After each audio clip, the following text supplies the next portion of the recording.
Yo, what is going on, guys? Welcome back to the channel. It is Hart, and today I'll be breaking down the Sunday slate on DraftKings. 11 games, $1 million to first. This is an early look where I'll be going through my favorite quarterback plays, who you guys should look to, some value plays, some dart throw plays. Same thing for the running backs, values, who you should look to, dart throw plays, and same things for wide receivers and tight ends. We know the most popular game is going to be that Buffalo Bills and Kansas City, stack with Mahomes and Josh Allen, and then followed by Geno Smith and Kyler Murray in that Arizona and Seattle game. Do think we can definitely get some pieces from there and then kind of build out a decent lineup with guys from the other games where we can look to get different. So if you're new to the channel, hit that like button, subscribe, and turn that notification bell, and I'll see you in the slate breakdown. Before I get into the breakdown, just wanted to recap my lineup from Sunday. I had 3 lineups, all 3 of them cash, so super, happy about that. Looking to continue that into this weekend on Sunday. This is one of them, not the high scoring one. I had one that scored 190. This one scored 165. It was the only one I had in the Millie Maker. And talked about how, Hurts is going to be super popular, 11.8% owned. Kamara obviously smashed. Super frustrating that Taysom Hill scored 4 touchdowns, so that's a few extra points, maybe a touchdown or 2 that Kamara could have potentially had, which would have, helped even more there. Stevenson, obviously Damian Harris getting hurt helped out there, but he did great. AJ Brown, frustrating there. Originally I had Goddard and Hurts as my stack with no bring back, which I don't really suggest, but that's what I did. And I had Mike Williams over AJ Brown. Obviously AJ Brown didn't do well at all. Godwin, he was a little bit limited. They were kind of throwing him in on only like half the plays.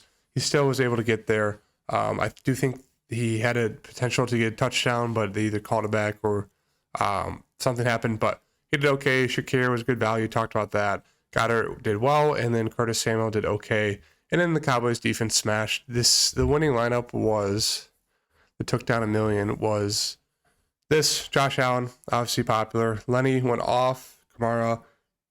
Gabe Davis, who I talked about as a nice pivot play off of Stephon Diggs, did fantastic with only 3 catches, obviously 2 huge long touchdowns. Chris Godwin, Tyler Lockett, Kate Otten, Breece Hall, and the Cowboys defense. Now for this early look slate breakdown, just wanted to start off with the quarterback section. At the top, we have obviously Josh Allen, Lamar Jackson, and Patrick Mahomes. Josh Allen and Patrick Mahomes, as you guys can see, they are playing each other. It's going to be the game of Sunday, the game of the week. Buffalo versus Kansas City. Going to be super, super high scoring. And it's probably going to be the most popular slate of the day to, stack people, get the quarterbacks from. So you could make an argument to fade the game if you want. It's obviously going to be the most riskiest, super risky. I wouldn't suggest doing it, but if you wanted to, and, maybe the game was just slow paced, wasn't a lot of points for some reason, maybe one of those weird games. I think you would do really well in terms of being able to cash and have a really, really good chance of taking down a good amount of money. But obviously, that's asking the 2 of the top scoring, 2 of the best teams in the league to not score a ton of points, which I don't think happens. But let's look into Josh Allen. 8,200. Obviously, we know what we're getting with him. 300-point upside on DraftKings when it comes to throwing the ball, as well as the rushing yards, rushing touchdowns. Don't have to get too much into him. Same thing with Patrick Mahomes. I prefer getting to I prefer getting to Josh Allen just because I think their offense is a little bit better. He tends to run it a little bit more as well. So prefer him for $200 more. I think Lamar Jackson is going to go a little bit under-owned, especially since the past 2 games have not been doing well. He's sandwiched right in between both of those quarterbacks too, and he's playing against the Giants. It should be a lower pace game.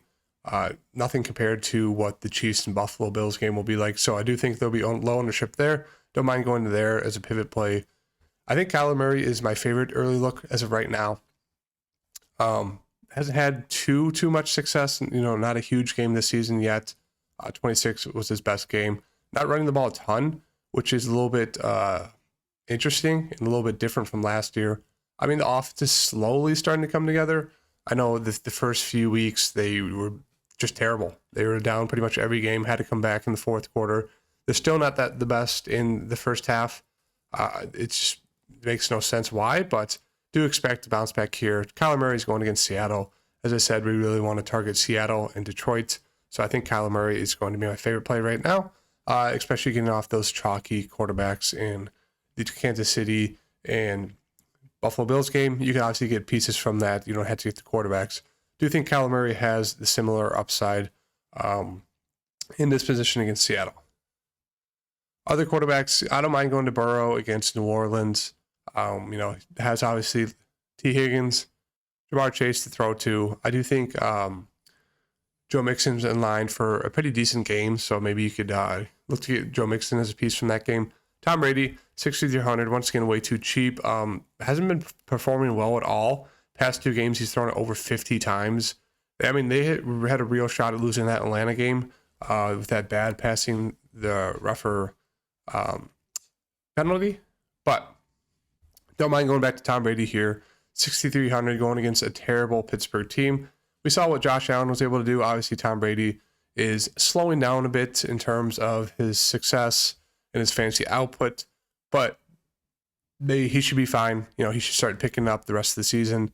He's dealing with a little off-field issues, as we all know. But I really like Tom Brady here, 6,300. We saw what the Bills were able to do to this defense.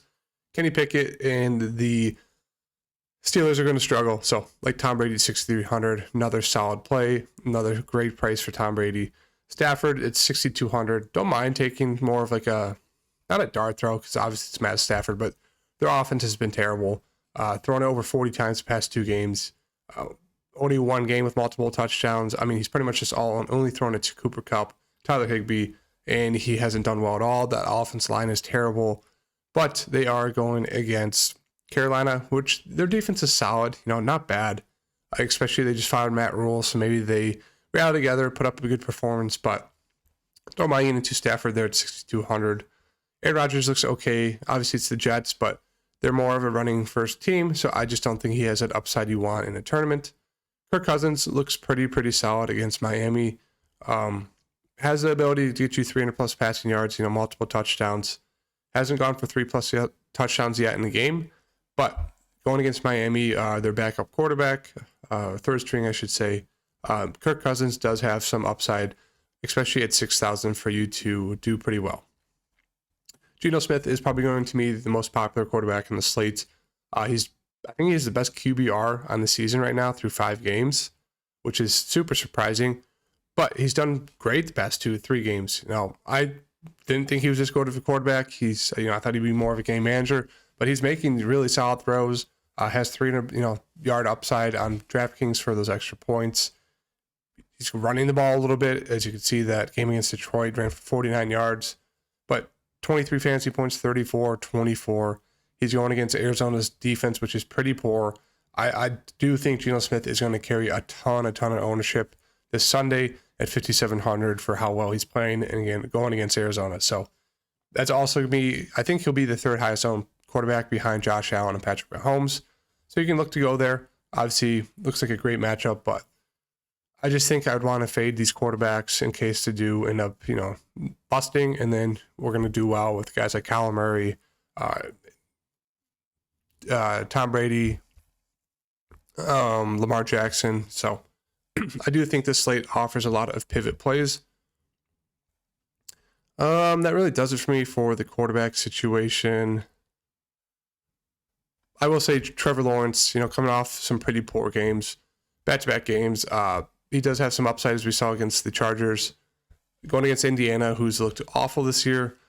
Expect Trevor Lawrence to kind of get back on the saddle here. They played him, was it week 2? He went for 235 yards, 2 touchdowns, 18.5 points. They destroyed Indiana 24-0.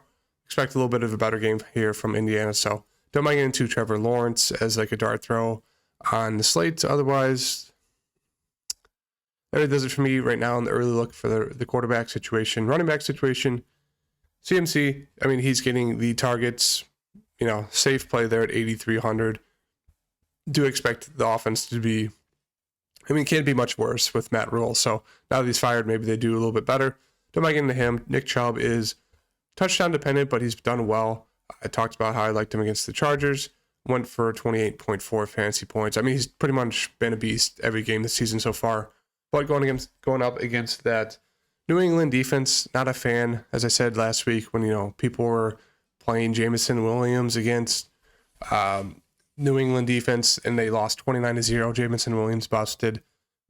That New England defense, especially against the run, is pretty solid. So I don't think I'm going to get to Chubb. Jonathan Taylor, I think he's a must play at 8,000 if he does play against Jacksonville. The Jacksonville defense has been a lot better this year than in years past, but I mean, it just looks too good to pass up. He only ran for 9 for 54 in the game they got blown out by them. He was slowly getting involved in the passing game, which is great to see because he wasn't last year. Hines is also questionable, so just really, really like the opportunity we have here at 8,000 for Jonathan Taylor. Looks like a smash play against against Jacksonville. So I have to keep an eye out on that. I know he didn't practice today. So, I mean, he has a few more days to get ready for the Sunday game. But 8,000 for Jonathan Taylor, that's just way too cheap. Will be super popular if he does play, though. Saquon Barkley has a questionable tag because of his shoulder. Do expect him to suit up and go. Been a beast this year, 7-7 going against the Ravens. Don't mind getting there. Obviously, we know with Saquon, he's going to get the rushing attempts. He's going to get the passing targets as well. Super safe play there. Aaron Jones, I do like him a good amount. His price tag's up. He hasn't really had any big games besides that first one against Chicago. That second one against Chicago. But 7,600, I think that price tag's going to scare off a lot of people. Going against the Jets, Packers are a run-first team. I mean, he is splitting carries with A.J. Dillon. But, I mean, this matchup is just too good to pass up. If they're up, he's going to run the ball. If they're down, he's going to get those targets. Do expect him to have another good game. We haven't seen one in a few weeks. Do expect a nice bounce back here for Aaron Jones going against the Jets. Dalvin Cook going against Miami. Looks okay. Looks solid. Looks decent. 7,500. Getting those touches. Not too involved in the passing game this year, which is pretty interesting. Does hurt his value a little bit, especially at 7,500. Don't think you get to get there. Leonard Fournette, super involved in the passing game last week. He's been involved in it all season, especially the last second half of last season. But yeah, he's a guy who's going to see those touches. His total snap share has gone down, obviously from like the mid 80s to 90% down to it's like floating around 65 to 75%. He's splitting the backfield a little bit with Rashad White, but price tag for Lenny looks pretty solid there. Joe Mixon, I do like him a decent amount against New Orleans. He's just seeing the touches. He's involved in the passing game. Once again, another one of those running backs who just hasn't found the end zone pretty much at all. So his fantasy point output has been pretty low, but I don't mind going to Joe Mixon there against New Orleans. Kamara against Cincinnati looks pretty solid as well. Jameis Winston is back, so maybe that limits kind of how much they're going to run. Who knows, really? But 6,700 for Kamara. Looks like he's back on the train of playing well. CH, not for me, 6,300. Finally came back down from the lucky touchdown outputs. Only put up 6.5 points. Almost had another touchdown, but thankfully it didn't count. He was down at the 1. People were just getting so lucky playing him. Don't think you get to go there against Buffalo's defense when it comes to stopping the run. Wilson Jr. looks pretty solid against Atlanta. We'll see those touches. He lost a little bit of output because Tevin Coleman came in and scored 2 touchdowns, but 6,200 going against Atlanta's defense. Really, really like that. I mean, we saw what Lenny did. I mean, Lenny did get 10 catches, so that really helped, but Atlanta's defense is pretty poor when it comes to the run. We know the 49ers are a run-heavy offense. Wilson Jr. looks great. James Robinson coming off a very disappointing 2 weeks against Indiana. Don't mind going there. I mean, we saw week 2, he did pretty solid. 23 attempts for 64 yards. Obviously, they were up, so they ran the ball a little bit more than Noble. Got a touchdown. Not too heavily involved in the passing game, so looks okay. James Conner's questionable, so we have to keep an eye out on that. Stevenson looks like another fantastic play. Obviously, they were up 29-0, so they did run the ball a little bit more just to burn out the clock. But he's a guy who's going to see, at least 15 touches, few receptions a game here. Really, really like him in this spot against Cleveland's team. What else? I will mention Singletary, 5,900. didn't have to be involved at all in that game. I mentioned how, he's going to be, people were on him thinking he was going to be a solid play, but I mentioned how if they go up big, they're not going to use Singletary to run out the clock. They'll just use guys like James Cook and Zach Moss, and that's really pretty much what happened. 6 carries, 42 yards is solid, 7-point average. 1 catch out of 2 targets for 4 yards. Really didn't have to do much, but I think he's going to be a pivotal piece to get in that Bills-Chiefs matchup. A lot of people are going to stack. Everyone's going to stack the wide receivers. How do you get different? You play the running backs. You play Singletary. As we saw, he can get involved in the passing game. Caught 9 for 11 for 78 yards against Miami. I mean, if they get to the red zone, he does have the ability to run the ball in. Haven't seen it this year, but he does have that ability to get a touchdown that way. So he could be a huge contrarian pivot piece from that high-scoring game where everyone's going to stack the wide receivers. So I will mention that. Breece Hall, running back 1. Snap share has gone up. Attempts have gone up. The targets are there. Don't mind getting to him. People are going to chase these huge outputs, 2 catches for 100 yards. But going against the Green Bay defense is a little scary. They haven't been the best this year. Breece Hall has been super involved, so $5,800 for him looks like a decent price tag. Kareem Hunt, don't mind going to him. I do think his output looks a little bit better going against the New England defense, just because he's a good pass catching back. If this game is low scoring, if they're going to need some points, they're going to throw in Kareem Hunt, throw him the ball. He hasn't had a game where he's caught the ball too much. I mean, he's got pretty much limited to 4 targets so far through the season. I would have expected that number to be up a little bit more, but he does have some upside, especially if he breaks off one of those catches. Don't mind taking a dart throw there. Talked about Mostert. He had a huge game, 18 for 113 and a touchdown, 22.2 fantasy points. Solid matchup going against Minnesota, especially if, they're going to have, I don't think, maybe we'll have to see if Teddy Bridgewater's back. If he is, Mostert's, floor and ceiling go down for me, but if it's still their third string, don't mind getting to Mostert there at 5,700. AJ Dillon, just a contrarian play. He is splitting 50-50 with Aaron Jones. The snaps were down last game, which is interesting to see against the Giants, but don't let that fool you. As you can see from the first 4 games, he was pretty much 50-50 with Aaron Jones, both heavily involved in the run game and the pass game. So if you want to take a shot there, maybe he's the one that gets the touchdown, running touchdown.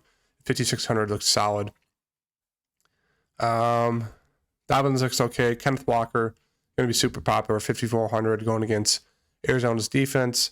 He ran for 88 yards and a touchdown, broke off a big one, 69 yards. 5,400.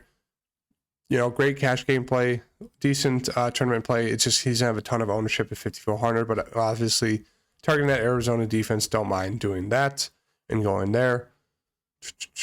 Damian Harris is questionable. Maybe he plays. Let's keep an eye on that. As I said, not going to go to the Rams running backs, even against that Carolina defense. The running backs have just been terrible. I mean, if you want to take an absolute punt play, dart throw on Cam Akers, and maybe he has a breakout game against Carolina, you can. But it's just so hard to get to that. Rachaad White, as I said, he's splitting about 60-30, 65-35 with Lenny Fournette. If that game ends out of hand, he could see a little bit more touches. That's really it. It's just kind of wait on some key news. Benjamin could be a solid play, 4,600 if James Conner is a no-go. Came in, filled in for him against Philadelphia, did pretty solid, got a touchdown. So one of those you have to keep your eye on. Wide receivers, obviously we know what we're getting from Cooper Kupp, Justin Jefferson, and Stephon Diggs, especially in that game, Buffalo versus Kansas City. Diggs is going to be the most popular wide receiver on the slate. Jamar Chase, don't think he's going to have too much ownership just because, he's getting the targets, but he's not having that fancy output as we saw from last year. 4 straight games under 13 fantasy points. I do expect to bounce back one of these games. He was kind of struggling like Justin Jefferson, where they're double teaming him with safeties over the top, really limiting that big play upside. but I think they're going to scheme him. As we saw last game, obviously T. Higgins was out, so they had to look to Jamar Chase a little bit more. But they're scheming them up with screen plays, short plays, across the middle, and taking some deep shots as well. So I really like getting into Jamar Chase here against New Orleans. Deebo Samuel looks, decent against Atlanta. Once again, you're kind of floating at 12 to 13 fantasy point range. They are a run first team, so I just rather get to guys, who are higher or lower, who are not on run first teams. Tyreek Hill was in a walking boot, but he should be good to go. We'll have to see. If it's their backup thrown to him, don't think you get to do it. But if Teddy's back in, do think that makes Tyreek Hill a pretty solid play.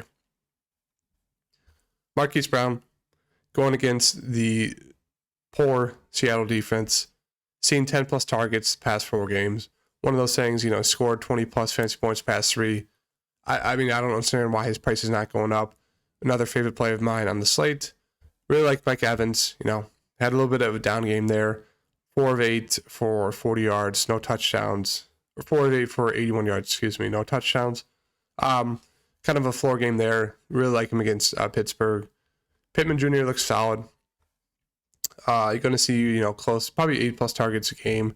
He does have that upside into the 30s if he's doing really well and gets you a touchdown. So 6,900 looks like a decent price tag for him. Metcalf and Tyler Lockett are going to be super popular.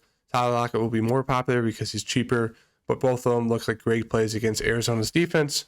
Obviously, going to be the second most popular game to stack right there.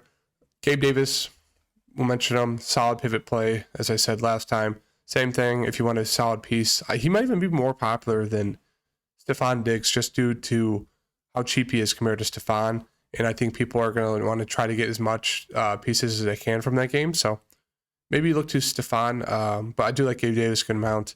T. Higgins is questionable. If he's good to go, looks really solid at 6,300. Jalen Waddle, once again, if Teddy's in, think he's a solid play. If Teddy's out, don't think you have to go there. Chris Godwin looks like another fantastic play. They were kind of limiting him throughout the last game, so that's why he's a questionable tag.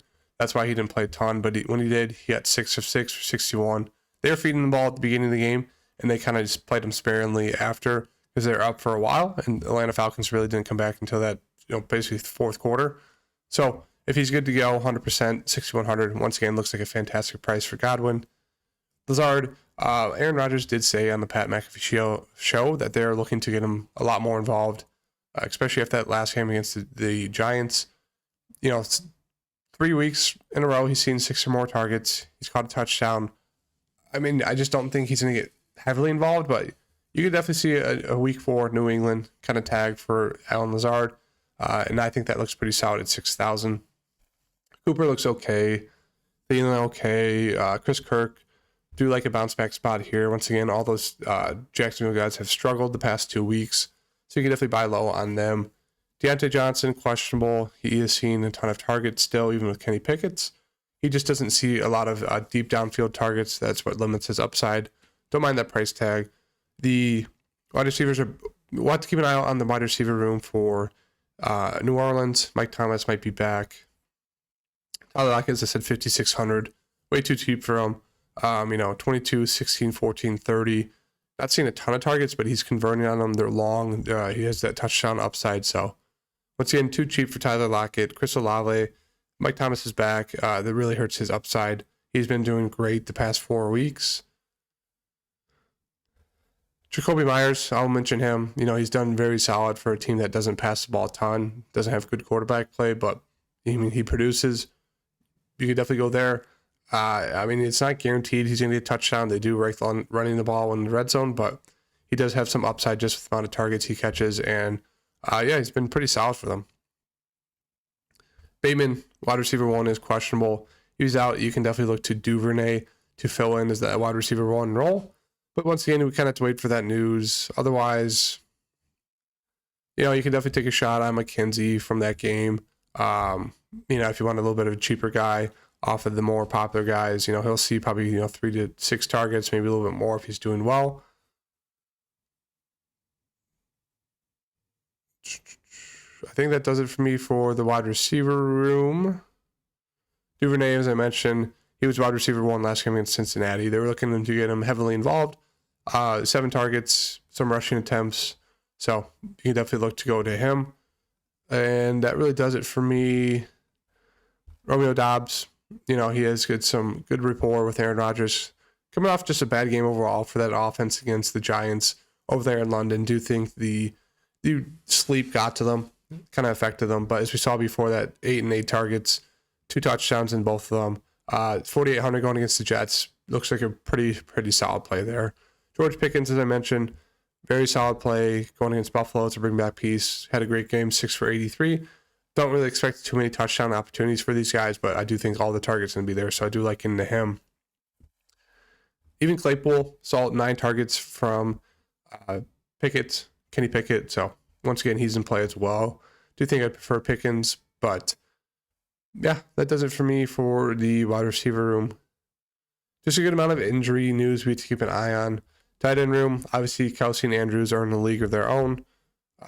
Kelsey going to be extremely popular coming off that 4 touchdown game for only 25 yards, 7 catches, which is insane. But going to be super popular, obviously, because of that game that he's in. Do like getting into Mark Andrews, 7,000. Going to be heavily involved in that offense, has that touchdown upside, so looks fantastic at 7,000 going against the Giants.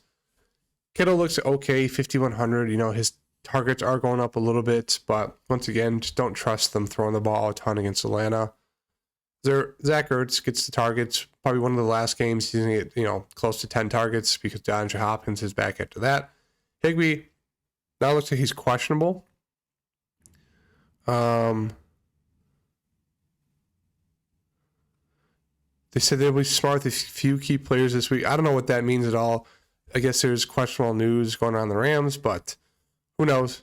But if he's playing, he's going to see you probably close to 10 plus targets. He's getting a ton of targets from Matt Stafford. Hasn't got a touchdown yet, but if he has that touchdown upside, he can have his absolutely smash against Carolina. So 4,600 for him looks pretty solid. Calbitz looking like he'll play, but I don't think he to force it. Frymuth is questionable. You can get to the backup Gentry if you want to, okay value play. Ingram is seeing the volume, but once again, just a bad tight end. Knox is questionable. We can look to his backup if he doesn't play.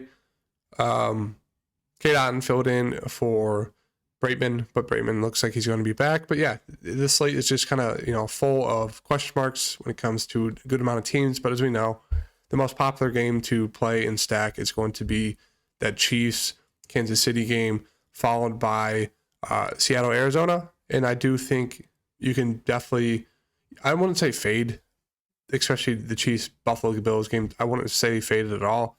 But I do think you can get away with not playing one of those quarterbacks, playing a guy like Joe Burrow, Kyler Murray, Tom Brady, Lamar Jackson, and still getting pieces from that game. I'd say at least get Kelsey, just because he's just such a vital part of that offense on the Chiefs side.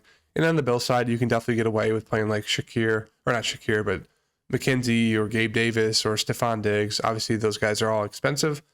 Kelsey, Stephon, or Gabe Davis, but you can definitely make it work with the cheap running backs we have and a few wide receivers with question marks that we can definitely run it back with. So that's kind of how the slate's looking right now. We'll have to wait on the injury news, but if you do like the video, hit that like button, hit the subscribe button, and turn on the notification bell, and I'll see you guys in the next video. Peace.